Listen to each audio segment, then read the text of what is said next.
I don't know if anyone will believe me, but I swear on my life this happened. I still don't understand what I saw. Maybe I never will. It was late, just past midnight, and I was driving home from a friend's place. He lives out in the countryside, one of those isolated spots where there's nothing but miles of open fields and a single winding road cutting through the landscape. No streetlights, no houses, just pitch black emptiness. The kind of darkness that makes you feel alone in the world. I had music playing low, just enough to keep me awake, and my headlights cut through the gloom like a tunnel. I wasn't tired, not really. But there was something eerie about that road at night. It was the kind of silence that presses against your ears, making you feel like something's watching. Then I saw it.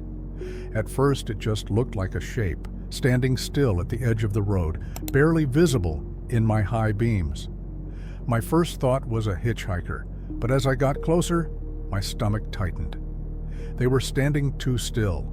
The figure was tall, wearing some kind of bulky white suit like an astronaut or a hazmat worker. But something was wrong. The proportions looked off, the arms too long, the torso slightly distorted, as if the whole thing had been stretched. And the helmet. The visor was warped, bent inward, like it had been melted and refrozen in jagged folds. The more I looked at it, the more my brain rejected what I was seeing. That wasn't a person. I felt a deep, primal instinct telling me, don't stop, don't even slow down. So, I didn't. I gripped the wheel tighter, my pulse hammering, forcing myself to keep my speed steady. As I passed, my headlights hit it dead on, and that's when I realized there was nothing inside the suit.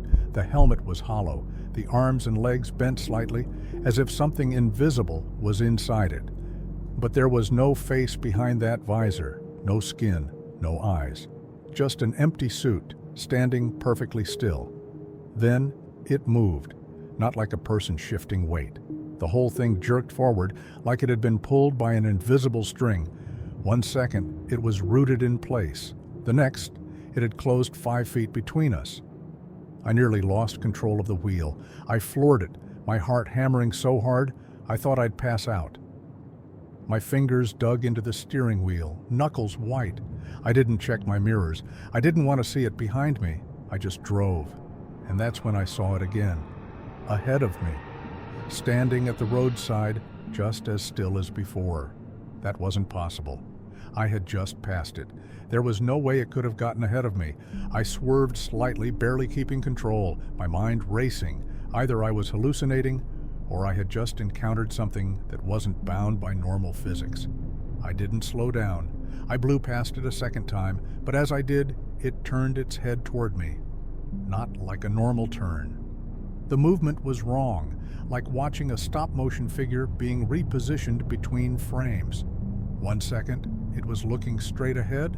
The next, it was staring directly at me. I had never been so terrified in my life. I kept driving faster than I should have on that road. My hands were shaking, my breath shallow.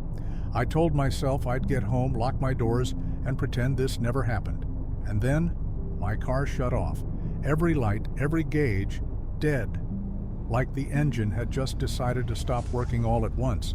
The momentum carried me a few more meters before I rolled to a complete stop. The silence was suffocating. I fumbled for my phone. No signal. Of course. That's when I noticed something outside my window, not in front of me, to the side. The field next to the road stretched into the darkness, empty and flat. But now, there was something there, a shape, tall, thin, and flickering, like a shadow that wasn't supposed to be there, glitching against reality. I couldn't move. I felt this pressure in my skull, like my brain was vibrating inside my head. The air felt thick, like I was underwater. And then, it stepped forward, not walked, glitched, like an old VHS tape skipping frames. It was coming toward me.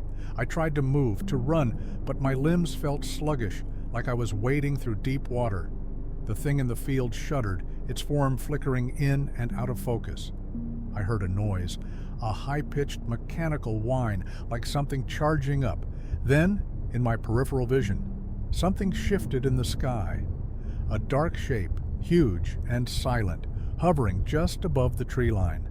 A perfect black triangle blocking out the stars. A beam of pale blue light shot down, illuminating the road in front of me, and then the suit moved. I turned just in time to see it standing right next to my car, not walking, not stepping, just there. The helmet tilted toward me as if studying me. My whole body locked up, a cold wave of pure terror washing over me. I don't remember deciding to run. 1 second I was frozen, the next my legs were moving. I threw myself out of the car, stumbling onto the gravel, sprinting into the night. I didn't know where I was going, I just knew I had to get away. I could hear the sound of air hissing behind me, a low mechanical hum. I forced myself not to look back. I ran until my lungs burned, until I saw the glow of my friend's porch light in the distance. I banged on his door like a madman, screaming for him to let me in. When he did, I collapsed inside. He asked what happened, but I couldn't form the words. I could only point back toward the road. But when he looked, there was nothing there. My car? Gone. No sign it had ever been there at all. I never saw that suit again. But sometimes, when I'm driving at night, I swear I catch glimpses of something in the distance, standing just beyond the reach of my headlights. I don't know how to explain what happened that night, and I know how ridiculous it sounds. But I also know that I was there. I remember every second of it, and I know it was real. Whether anyone believes me or not, that's up to them. It was late, around 1 a.m., when I landed back home after a work trip. My flight had been delayed, and by the time I got through baggage claim, the airport was nearly empty. I was exhausted and just wanted to get home, so I pulled up my rideshare app and ordered a car.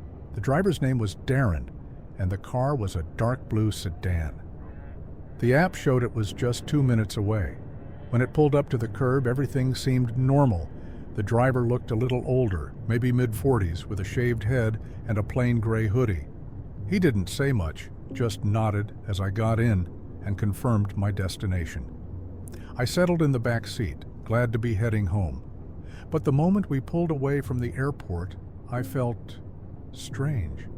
At first, I blamed exhaustion. I hadn't slept well on the trip and maybe my brain was just off. But as we drove onto the highway, something felt wrong. The streetlights outside seemed dimmer than usual, almost distorted. I stared out the window, watching the landscape rush past, and that's when I noticed it. The exits.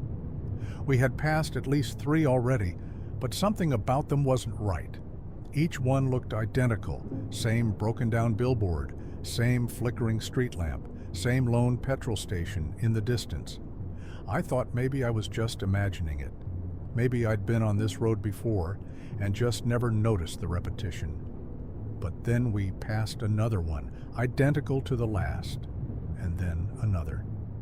I sat up straighter, my heart beating faster now. Hey, I said, trying to sound casual. Are we on the right route? My place is off exit 14. The driver didn't react right away. His hand stayed steady on the wheel, eyes locked on the road. Yeah, he finally said, voice flat. Few more miles. I glanced at my phone. The app still showed we were on track, but the estimated time kept increasing instead of counting down. My stomach clenched. That wasn't right. I watched the road ahead, trying to see anything familiar, but it was just more of the same. Endless highway, the same repeating exits, the same flickering streetlight in the distance. I forced a laugh, trying to shake the unease. Weird, I feel like we've passed that exact same petrol station 3 times now. The driver didn't respond. I swallowed hard. Hey, could you take the next exit? I just realized I need to grab something. Still nothing. He just kept driving. My pulse started hammering. Hello, I said, a little sharper this time. I need to get out. The man in the driver's seat didn't even blink, just kept his hands on the wheel, his expression eerily blank. I pulled up my phone, ready to call someone, but there was no signal, no Wi-Fi, no bars, just no service in bold letters at the top of my screen. I turned to the window again, my breath catching in my throat. The road outside looked wrong. The cars around us, if you could even call them cars, looked fake. Like blurred shapes that didn't have real edges, like someone had painted a moving background outside my window. And then, suddenly, the road curved upward. Not a normal incline. It was like the whole highway had started twisting into the sky, like I was on a loop of a roller coaster. My stomach flipped as I pressed my hands to the seat, my breath coming in short gasps. "What the hell is happening?" I choked out. The driver didn't react. His hand still gripped the wheel, but his knuckles weren't moving, not even the tiniest twitch. I fumbled for the door handle, yanking on it. Locked. Every door. I slammed my fist against the window. "Let me out!" The driver finally spoke, his voice eerily calm. "Almost there." Almost where? My chest tightened as I watched the outside world shift again. The sky looked wrong. Not dark, but a deep pulsing indigo with no stars, no moon, just an endless void. The highway ahead didn't lead to the city anymore. It led straight into that void. I started kicking the door, slamming my foot against it again and again. I didn't care if I broke the window. I had to get out. The second my foot hit the glass for the fourth time, something outside the car shifted. A shadow passed over us, massive, hulking, unnatural. The car's interior lights flickered, and for the first time I saw the driver react. He twitched, just once. But it wasn't natural. It was like something inside his skin was adjusting, like a puppet being pulled by invisible strings. And then he turned his head, not just his head. His whole body swiveled toward me in one unnatural motion, his neck bending too far. His face wasn't blank anymore. His mouth was open too, wide, like a black hole had stretched across his jaw, and in the center of his forehead, a third eye, slitted, black, and staring directly at me. The world outside blurred, my ears filled with a low, droning hum, a pressure so intense I thought my skull would crack open. And then I wasn't in the car anymore. I was standing on something smooth and metallic, staring up at a ceiling that pulsed like it was alive. The air felt thick, heavy, like I was breathing in liquid light. Figures surrounded me, tall, elongated shadows, no faces, no features, just silhouettes watching. And then I woke up. I was standing in a petrol station parking lot, middle of nowhere. My suitcase was next to me, my phone still clutched in my shaking hands. It was morning. Sunlight streamed through the trees. The app on my phone was still open. The ride had ended. I looked around in a panic, searching for the blue sedan. It was gone, no sign of it, no sign of the driver. I checked my trip history, my heart pounding, no record of the ride. It never happened, except it did. I remember it, every second of it. I still have bruises on my hands from trying to break the window, but according to the app, I never got in that car, I never took that ride, and yet, somehow, I still made it home. That was 2 weeks ago. I haven't taken a rideshare since. I don't think I ever will. Because sometimes, late at night when I check my phone, I see a trip request waiting, a single notification. Your driver is on the way, and the car? It's always the same. Dark blue sedan. Thank you for watching Alien Persuasion. Your support means the universe to us. If you haven't yet, hit subscribe and join us for more.